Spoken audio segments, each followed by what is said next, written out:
Allen Adamson. Welcome to the ROI Online Podcast. Thanks, Steve. It's a pleasure to be here. So, Allen, I'm really looking forward to this conversation. You're an author, as I am. You have 4 books: Brand Simple, Brand Digital, The Edge, 50 Tips from Brands That Lead and Shift Ahead, and then your latest book, Shift Ahead. Not only that, you're a co-founder and managing partner of Metaforce, and there's probably a whole litany of other things that you're known for. Taking Tell care of the us, family dog, taking out the garbage, being at home 24/7, all those things. Yeah. yeah, all the real life things Yeah. that you fit around all these things that you do. So tell me, let's kind of learn a little bit about your backstory and where did this passion for branding come into play?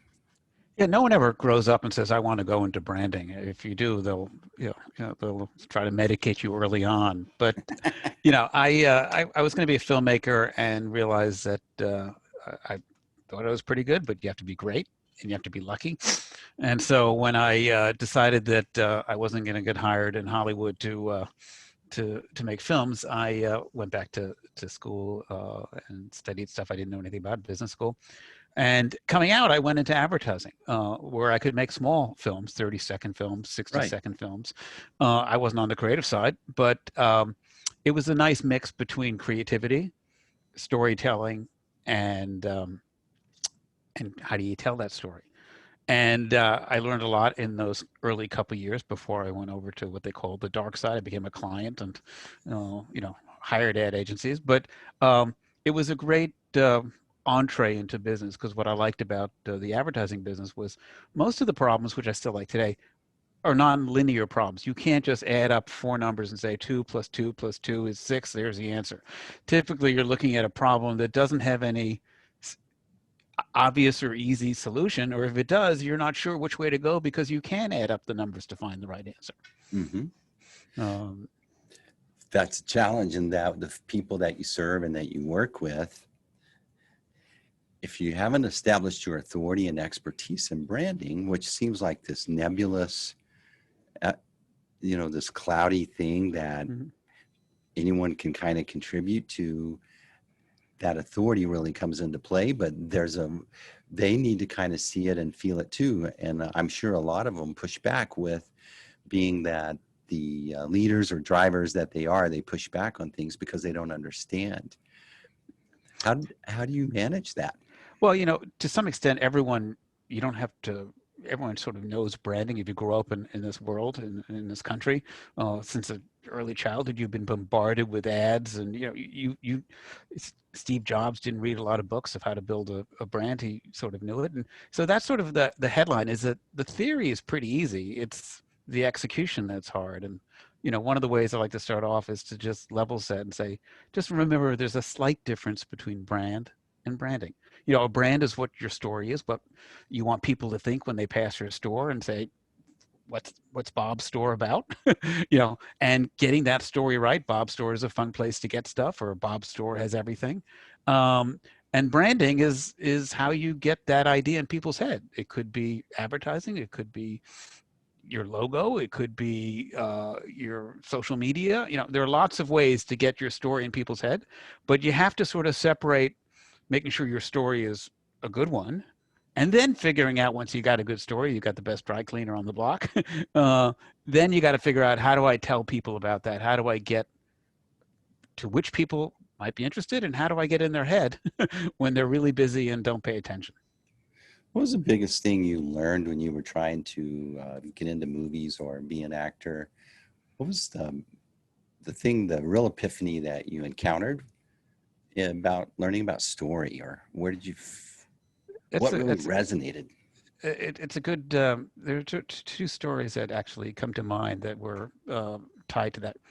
So when I first started, I was assigned in the ad agency to work on a coffee product, and I went to meet the client, and the client told me all about the coffee and what the beans were and how they brewed it, and then I got all excited and I wrote up a 2-page note of everything about this coffee, from where it was, the price, and I got all excited and I went into the creative director's office and I said, Susan, I've done the research and here's what you need to communicate. And I handed Susan 2 pages of nicely written information. I felt very proud of myself. And then Susan looked at me and read through it, and her team was there. And then she ripped off the corner of the top and said, Alan, if you can get everything you want to say about this coffee in this little scrap of paper, come back.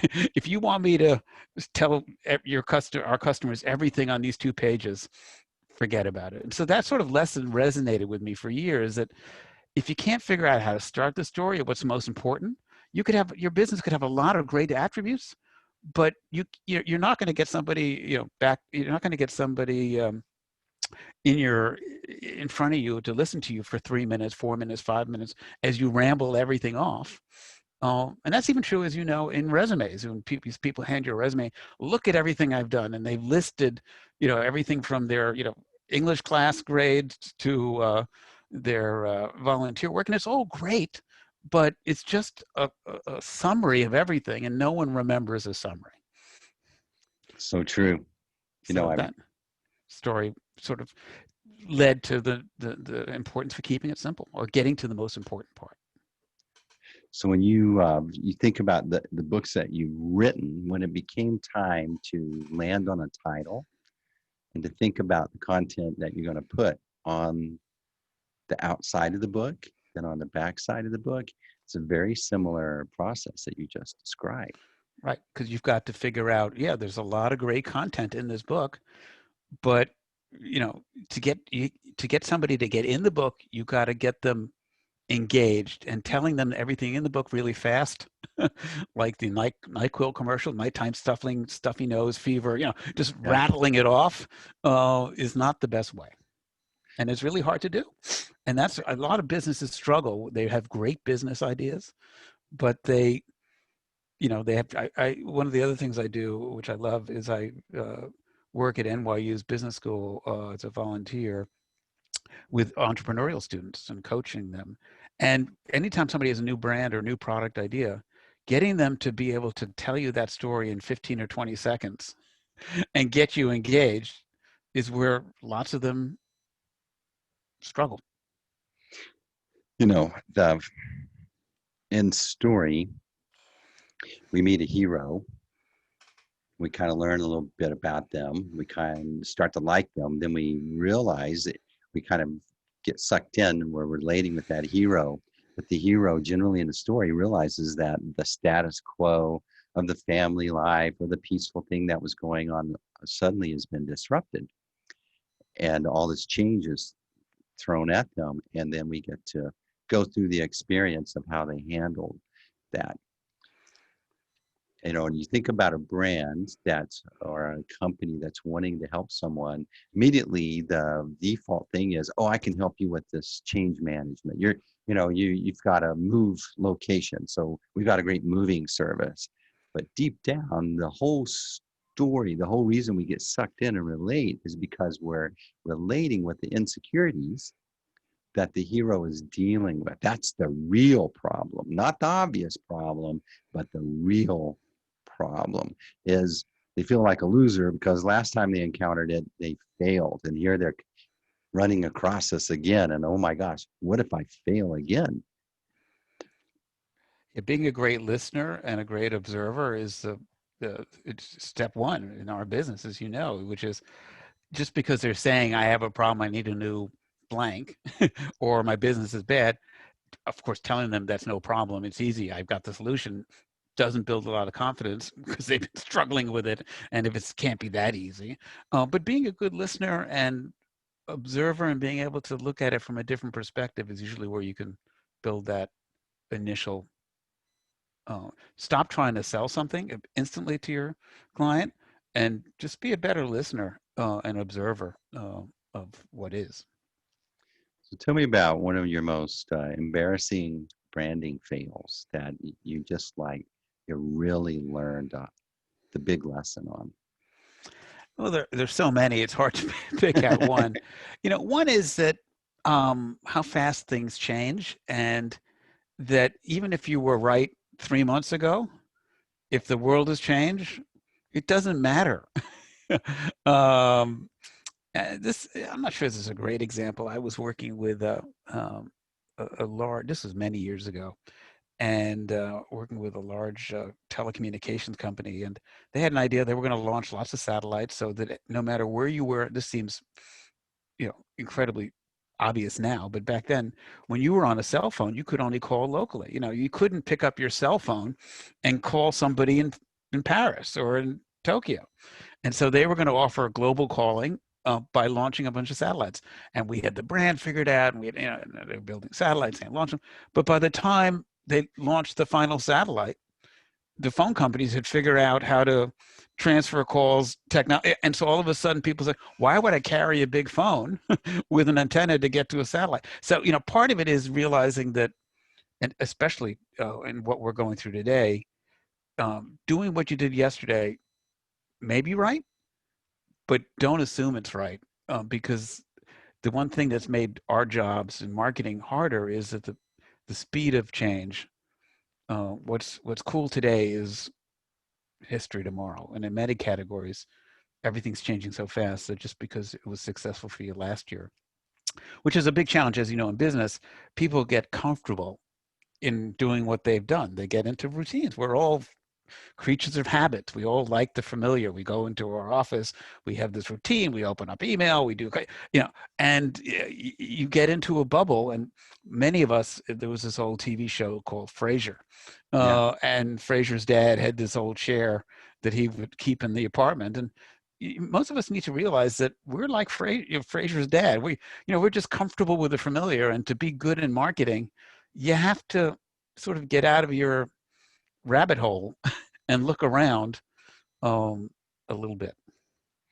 I was thinking about that yesterday. I think branding is like building a brand, doing your branding is very, very difficult to do it right. And I was trying to think of what's like the one sentence that succinctly really communicates the essence of successful branding. Do you have that sentence? I wish I did, but it usually is more about, to where you were going initially. Branding works when you say something to a customer, a client, that they're thinking but haven't told you. Oh yeah, that's right. It's tied to this marketing buzzword, getting at a customer insight that people sort of believe but haven't really crystallized yet. And if you understand something about why they behave in a certain way, many years ago, I was working with Procter & Gamble, and we were doing work on a dishwashing liquid. And everyone had the same approach. It's good for your hands. It cleans the dishes. And we went into some research, and one of the creative people said, well, take this into the research. And they handed the moderator a plastic food container that had tomato sauce and spaghetti meatballs, and then it was turned red. Yeah. And they said, talk about this. And all of a sudden, everyone in the room said, oh, yeah, that's the real problem. When you get greasy stuff on plastic, you can't get rid of it. Somebody should do something about it. In other words, but if you ask them, what's the worst problem in washing? They say, oh, stuck on stuff. They would just replay what everyone else was talking about. Right. But in their head, they go, oh, yeah, that's it. And getting to that, oh, yeah, that's what my problem is, as I said earlier, really easy in theory, but really and if you don't get it right, it's a game of inches. One of my favorite competitive podcasts is this thing called How I Built This. And they interview a lot of entrepreneurs. And you realize that all these big successes, whether it's Peloton or JetBlue, they were all inches away from failing until they got that last 10% right. Until they, just because you have an idea doesn't mean you're successful. It's about getting everything sort of like snapping into place when you do a puzzle. and get that last piece. And if you don't get that last piece in the puzzle, you could have all the other pieces, but if you're missing and it doesn't fit, that's where most businesses get stuck, is that they have 90% of it right, but most businesses that succeed get 96%, 97, and they keep at it. So I love that. You have to pay the dues. You have to have gone through all these experiments in your business until one day you realize you've been looking over here, but then all of a sudden it reveals itself over there. Right. But you wouldn't have found it over there until you did that. And it takes you almost getting inches away from failing. That's it. I was back to this branding thing. Great brands, when you encounter them, you feel it's a little bit familiar. You feel, Right. you They feel get like it. you say to yourself, oh, they get me. Right. I feel safe here. Yep. And I think there's an essence in a great brand that communicates that in a feeling, not really just saying the words you want to hear. But they didn't get to that feeling until they really got inches away, or they went through this experience that may have taken them inches away from failing, until they revealed the essence of what their brand is about and how they really can understand you and help you accomplish what it is you're wanting to do in this particular situation. Yep. And it just takes, it's not easy and not fun, but you've got to, one of the things when we were doing the research for the last book, Shift Ahead, we found that lots of people, in looking and trying to think of what they need to do, look at the competitor right in front of their nose. And we saw this in big companies. Pepsi does this, Coke does this, Gillette does this, and often you don't have to be to know much about marketing to know that most change happens on the peripherally or behind you. So if you're starting an ice cream shop and you're only looking at the other ice cream shop down the other side of the block and say, well, I'm going to do the same thing, but I'm going to, offer, different cones. Yes, you can beat that other ice cream shop, but the bigger success is to zoom out and look at not only the ice cream shop, but what's a hardware store doing? What, and try to, not get myopic and try to see the bigger picture as you tackle problems. Yeah, I love that. I was just thinking about that too, is how so folks come to us and they go, hey, I think we need to, upgrade our website. We need to redo that. And so you might ask them for some examples, and they always go to someone that's just like them. Right. And they see something they kind of like. And so what does that do? That brings out all these look-alike, right, myopic versions, when if they would have gone, we're a law firm, but I was looking at this sports medicine thing, and I really like that experience on there. I want to kind of do this. There takes a certain amount of, I think you're looking at the project less as, hey, I got a task I need to tick off and get on to the real business of what I do. And let's just get this cute little marketing thing handled and move on. But when they back out and really invest, like you're saying. Yeah, it makes a big difference. That's the other big challenge. One is that everyone looks at the, do exactly what the other law firm did. And there's some comfort in that, saying, well, if they're doing it, they must know. And of course you realize that, and one-on-one in marketing is, if you're not somewhat different, you're a commodity. So if you're just copying all your competitors, the only thing for sure is you'll be relevant. People say, oh, that's what a law firm looks like, but you won't be any different. And you'll be in trouble. So that notion, but the other notion that we see going on a lot, and you just mentioned it, is there's increasingly a check the box mentality. We need a website, we'll do that. We'll do, and if today, as everyone knows, if you do 4 things averagely, average is over. No one talks and says, gee, I had an average meal at the restaurant. It was pretty good. They didn't spill anything. You either, the waiter either, back in when you could go to restaurants, the waiter either spilled something on you, or you got food poisoning, or it was extraordinary. No one says, oh yeah, it was okay. Nothing, because word of mouth is more important. So if you take the attitude, I'm just going to do a website, I'll just do the basic stuff, You know, there's almost a piece of logic that if you're just going to do a cookie cutter, you know, same as everyone else, it almost doesn't matter unless you want to try to do something different. There's a great book by Derek Thompson. It's called Hit Makers. And it's the study of what makes a hit.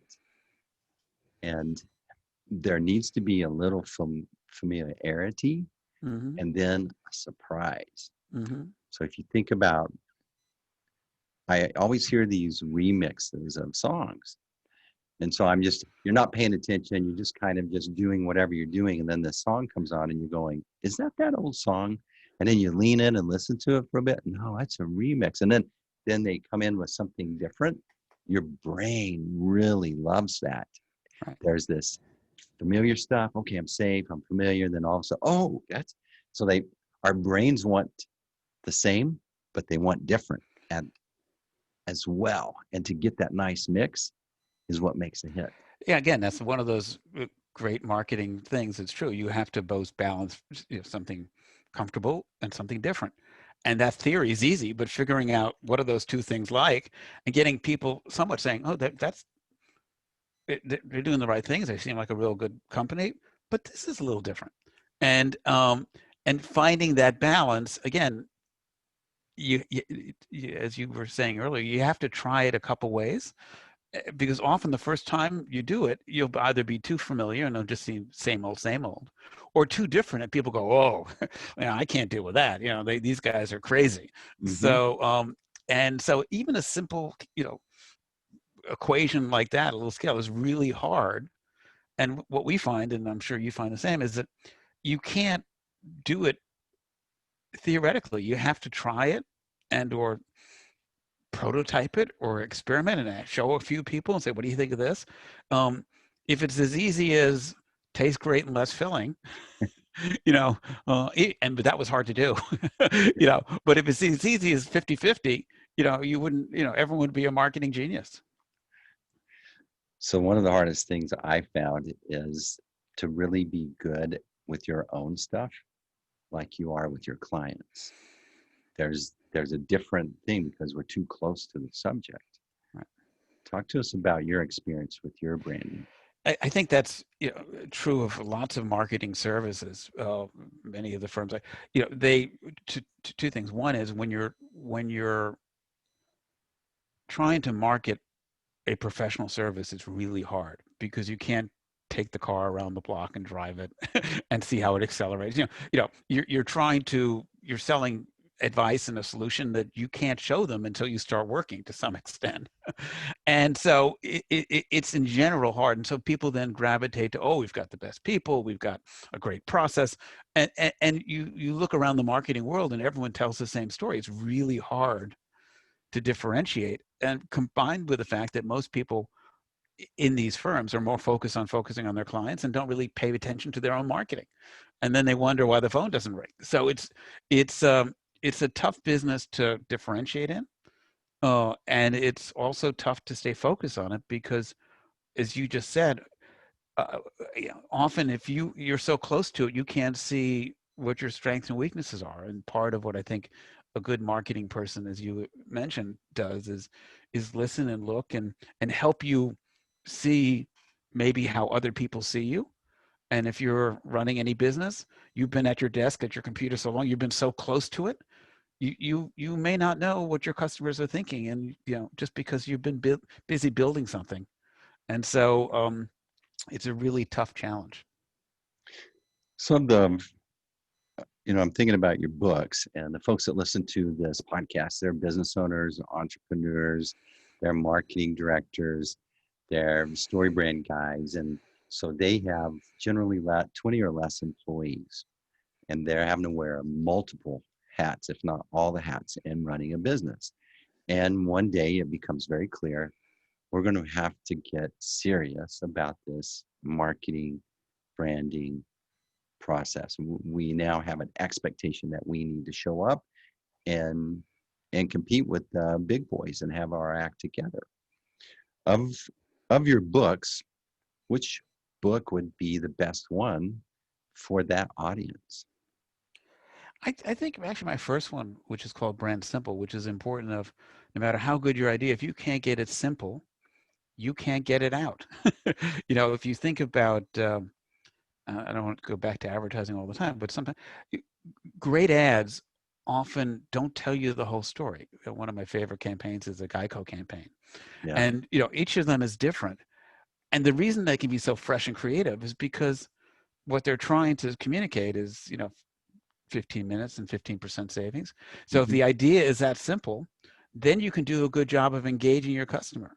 If the idea is going to take you 29 seconds to explain, then you're going to have a boring ad. So I think, again, it's one of those things like you were talking about, familiar and different.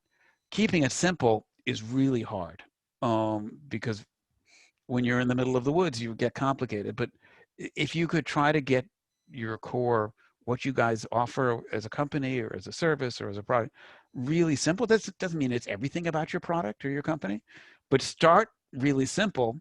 You'll have a better job of doing what I talked about at the beginning, getting that story out through branding, because the best branding happens, as my creative director at the old ad agency said, when you can get everything into the corner of a page, not when you write a 14-page PowerPoint deck. So give us like one exercise or process that helps us start to navigate towards the simple. I tend to, one of the things I like to push my clients to do is there are two things. One is to put everything about your product or your company individually on a little index card.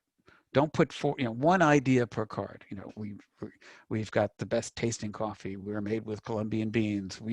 We're sold at Safeway, and then take your 10 cards and try to stack them in a pyramid to get to what's the one idea you'd put on top of the others. And even that simple thing is hard to do because everything's important. What do you mean I can't tell them about the brewing and the drip brewing? So that's one. The other sort of tied to that is that, look, if I gave you the opportunity to do bus shelter advertising, like a little poster where you could only have one picture, a short phrase, and you couldn't do, the problem with websites is you can put everything on a website. You can scroll forever. You can put, your birthday on the website. But if you had a little bus shelter and you said, and do 3 of them, and then show some friends, you could talk about your ice cream shop this way, or tell me about it. What? Tell me what you get from the, and not that they don't go to try to be clever and do a just do it headline. It's not about the cleverness of the copy. It's about what's the one picture, the one idea, and maybe the one reason to believe you would start with, and get them to play with that and not just try to do it perfectly, because the tendency of 2 things happen. One is you jam too much information in, or if you're in a little bigger organization, your partner gets 3 words, you get 2 words, your kid looks at it and says, Dad, you should put this word in. And committees don't Yeah. lead to great marketing. No. So is there a brand that we would recognize where you really help them nail it on this example? Yeah, I've done a lot of work for consumer goods, and yeah, I would say the one brand that I worked on a little bit early on, many years ago, is FedEx. Because they got their idea. They did many things right. You could talk about how their planes all flew to Memphis, but their core idea of absolute certainty, that when you touch FedEx, you needed to be certain, and it was expressed in some great advertising many years ago about. But wherever you touch that organization, if you call them up or talk to a driver, everyone there gets it. There's no, did you read the brand strategy? Everyone knows that FedEx is about, you need to know where that that envelope is, that package is now. You don't care that they're investigating it. And so if you have an idea as simple as absolute certainty, And of course, the magic of FedEx is that's a great idea, but if they couldn't do it, Right. it doesn't matter. So getting, and that simple idea of absolute certainty led to some brilliant advertising 20 years ago of when the package absolutely positively has to be there. And today it leads to all sorts of tracking devices online. So you get a text. And I think it doesn't have to be expressed. I just recently, as we were living at home a lot, noticed lots of companies are getting better at branding through creating new touch points. So Amazon delivers a package at my house, which happens more frequently than most people realize. But all of a sudden, rather than go outside and open the door and see the package, on my phone I got a text of a picture of my front door with the package there. So Amazon was texting me that in other words, so that's sort of a FedEx. So it doesn't mean they need an ad. All of a sudden they're using a different way. Oh, that's strange. I actually see a picture of my front door and the package is there. And it's so people wouldn't necessarily think of that as a branding thing, but I look at that as important as branding as anything else you do. Is can you create an experience or a new touch point that tells your customer something that you're doing better than their competition? See, there's the brilliance in that is that your house is familiar. There's an emotional thing at your front door, and there's a box sitting with an Amazon logo with an arrow going from A pointing to Z, so everything from A to Z right there on your front porch, and you get it out of the blue, and you always check your messages, you always check your text, and there's a picture right there. They just really took the familiar, your emotion, and said, hey, we're at your house, we're a part of your life. Right. And they also it made it easier. Usually when you track a package with UPS, or you got to put in a tracking number, you have to find out this. They tell you it's en route somewhere between Cleveland and Milwaukee. All sorts of interesting information. But a picture is worth 1,000 words. You see that box on your front door, it's there. Think about the conversations and leadership about that little thing right there. One day, we have to invest in all this technology so that it'll ping you or fly a drone over and say your package is in Rhode Island today. And then someone said, well, why don't we just text them a picture? Right. Have our drivers take a smartphone, snap it, and we'll figure it out. And they go, well, that's too, I guess. Well, then we wouldn't need all this other. Exactly. But part of it is zooming out and saying, not doing what every other package delivery company was doing, but looking at what would be a good way to solve that problem if I had to start over again.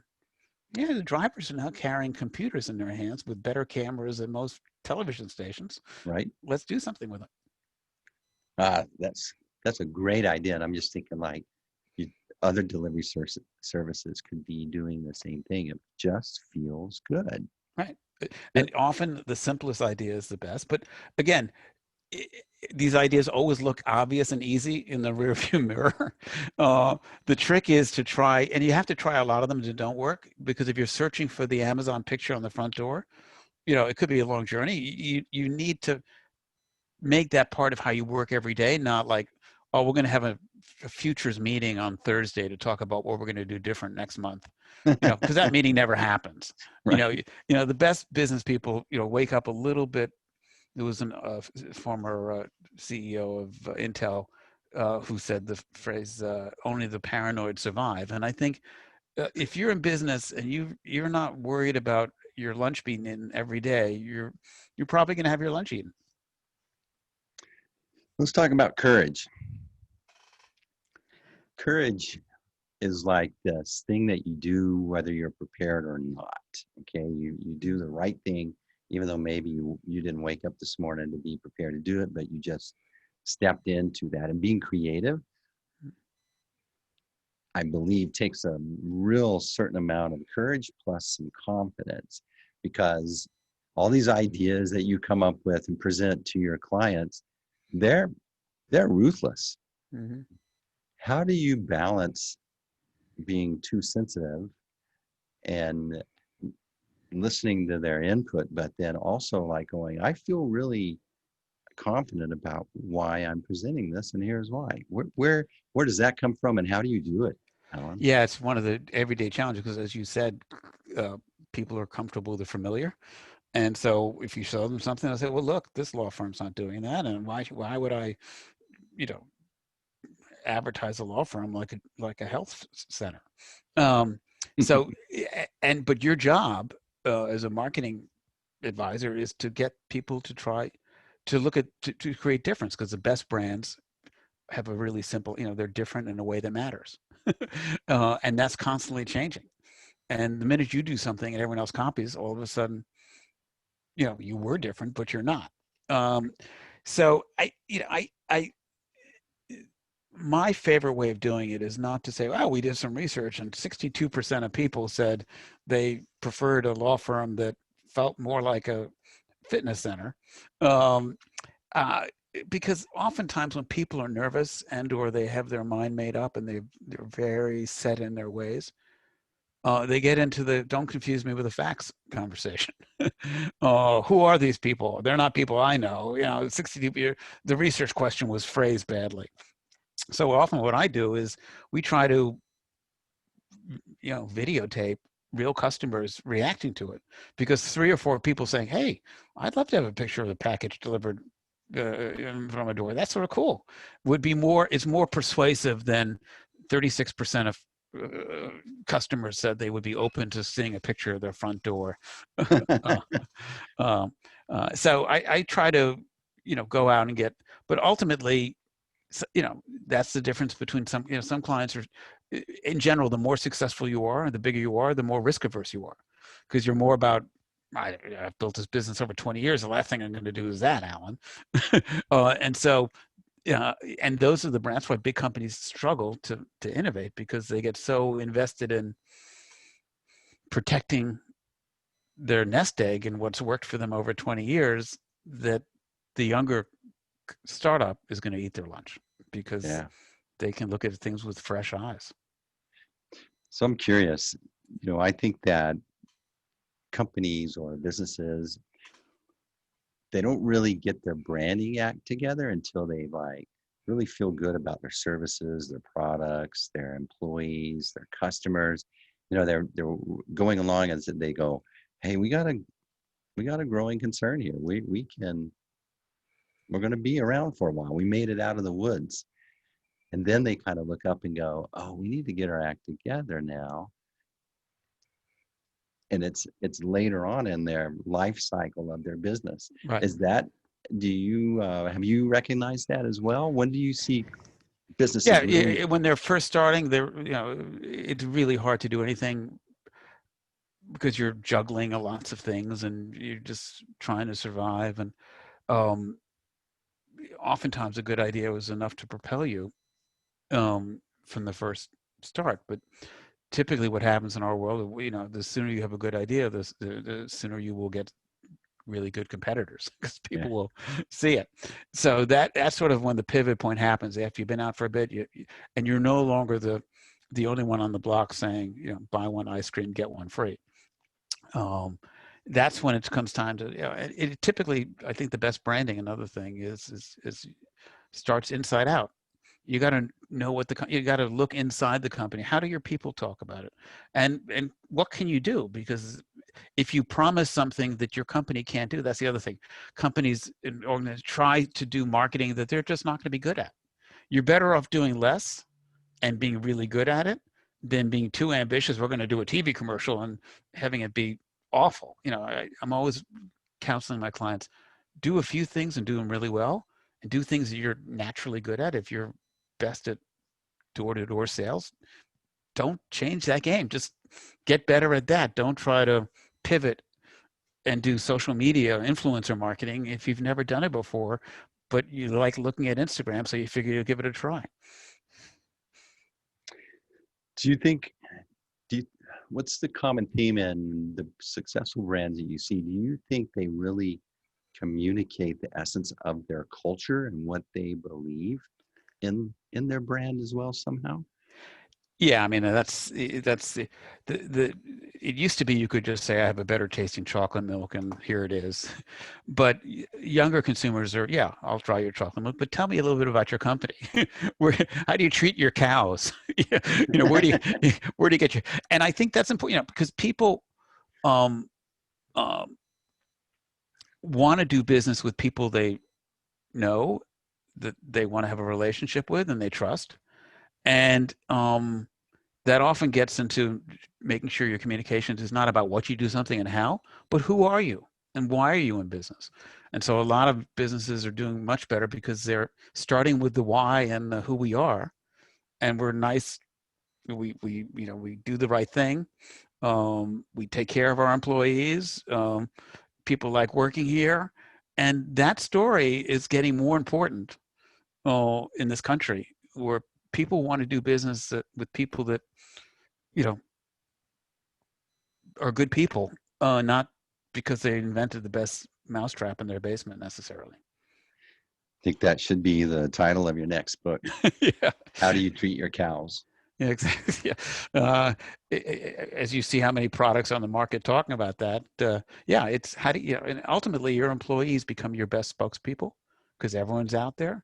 And if your employees love what they do, let them help you market. Don't just leave it to the marketing director to worry about. Give us a little rundown on Metaforce. It came out of a simple idea that um, when you have two things. One relates to something you talked about earlier. When you're looking at a client problem, and somebody says, I'm not selling enough, help me, or our sales are not growing fast enough. If everyone you bring to that table has the same background as you, or you're going to see one problem. And so to solve good problems, you need a couple different people who have completely different views of the world and different expertise.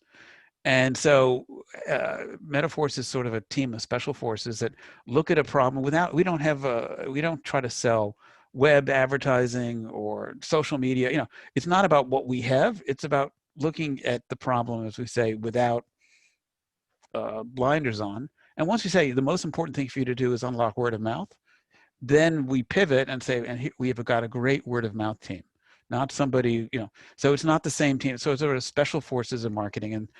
And when you have a problem, you don't want somebody who's done a little of everything.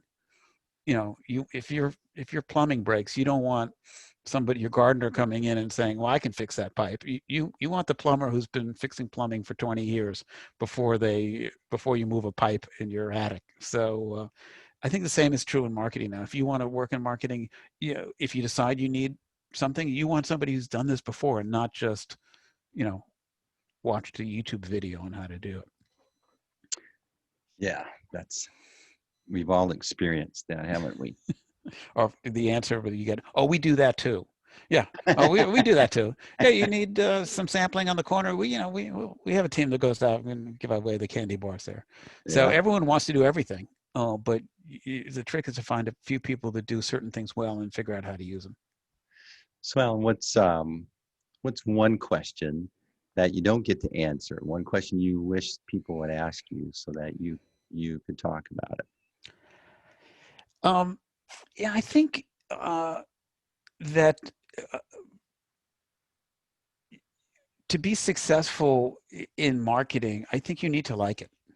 You need to like talking to different people and solving problems. You need to be thinking about your client's problem when you're biking or jogging, not when you're sitting in front of the computer with a white screen trying to figure out what 4 words to type in. And so the thing that I've enjoyed my whole career is always working with interesting clients that have interesting problems that keep me up at night, that I find, geez, that's a tough one. How are you going to solve it? And so most people talk about, what have you done well, but I like problem solving, and part of success, I think, is doing something you like, even if you were not making money doing it. So, why did you write your first book? Where did that come from? What convinced you needed to do it? Well, in a consulting business, everyone has the same, oh, we do this. And to some extent, uh, you need some way to capture your difference. And part of it was the most enjoyable part of writing books for me is not sitting in front of a keyboard and trying to do a sentence, but talking to people. So for each of these books, I've got them. If I called you up and said, "Gee, I want to talk to you about your marketing, and can we talk about?" You say, "Look, I'm okay on that, Alan. Thank you very much." But if I say, "Steve, can you tell me how you started, ROI and your story?" So I got a chance when writing these books to talk to a whole bunch of people that ordinarily would have said, "Look, I'm fine. My marketing's fine, Alan. Thank you very much." And so to me, it was like going back to school a couple times, because it took 6-7 months and you would speak to a whole bunch of people that you ordinarily wouldn't speak to. It got me out of my bubble each time. It was like a little sabbatical, even though I did it while trying to keep working. Well, good. I encourage folks to check out, at least let's start with Brand Simple before we start working on the other ones. And then, so Alan, what's a great way, what's like the perfect customer that you are perfect fit for, and how should they connect with you?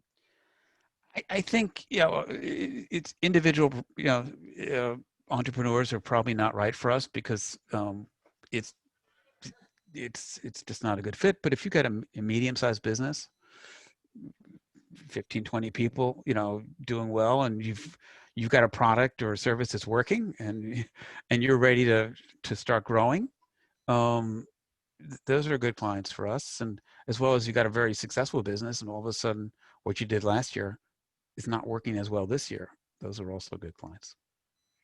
Awesome. So they can reach you at metaforce.com. They Yep. can connect with you on LinkedIn as well. Yeah, exactly. And then who's your mentor? Who's the branding person that's written a book that you really learned a lot from? Oh, there's so many, because I like more of the good to great, those books that talk about how businesses really broke out, rather than because I think all of them have good lessons in it. And I try to look at different books from different categories. I think if you've read 2 or 3 marketing books, you're probably at the top. And then pick a couple of books about business biography, of how famous entrepreneurs started, or read Steve Jobs' story. Try not to read 3 stories about people in the law firm business to try to figure out how to market a law firm. Awesome. Alan, you've been a great guest. I really enjoyed the conversation. Thank you for being on the ROI Online Podcast. It's a pleasure being here, and have a nice day. All right. And that's a wrap.